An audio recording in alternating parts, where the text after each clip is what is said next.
ഒരു ചാന്ദ്രമാസം. ആ കാലമേ എനിക്കിവിടെ ഉള്ളൂ. അത് കഴിഞ്ഞാൽ, ഈ ചന്ദ്രോത്സവ നാളുകൾ കഴിഞ്ഞാൽ ശ്രീഹരി തിരിച്ചു പോകണം. സ്നേഹത്തിന്റെ ഈ ഇല കൂടുവിട്ട് ആഗ്രഹിച്ചിരുന്നു, കൊതിച്ചിരുന്നു, ഒരുപാട് സ്വപ്നം കണ്ടിരുന്നു. പക്ഷെ അതിങ്ങനെ ആയിരുന്നില്ലല്ലോ ശ്രീഹരിയുടെ. എല്ലാം ഒരുപാട് മാറിപ്പോയില്ലേ. കാലം പെർമ്യൂട്ടേഷൻസും കോമ്പിനേഷൻസും തെറ്റിച്ചാണ് ഈ സമ്മാനം വെച്ച് നീട്ടുന്നത്. ഇരുട്ടിലായിരുന്നു വിളക്ക് കിട്ടേണ്ടിയിരുന്നത്. മരുഭൂമിയിൽ പെയ്യേണ്ടത് മഴയാണ്, സ്വർണ്ണ നാണ്യങ്ങളല്ല. ഒരു തവണ മാത്രം കിട്ടുന്ന ജന്മം, എത്ര നാളെന്നറിയാത്ത ജീവിതം. കാത്തിരിപ്പുണ്ട് മരണം. രോഗാണുക്കളായി, മോട്ടോർ വാഹനങ്ങളായി, കടൽ തിരകളായി. അതിനിടയിൽ എന്തിനാണ് കലഹം, പിണക്കം, വെറുപ്പ്?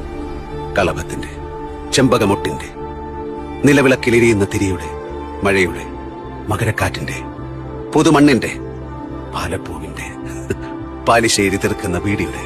അങ്ങനെ എന്റെ എല്ലാ പ്രിയപ്പെട്ട മണങ്ങളെയും പിന്നിൽ വിട്ടിട്ട് എനിക്ക് പോകണം.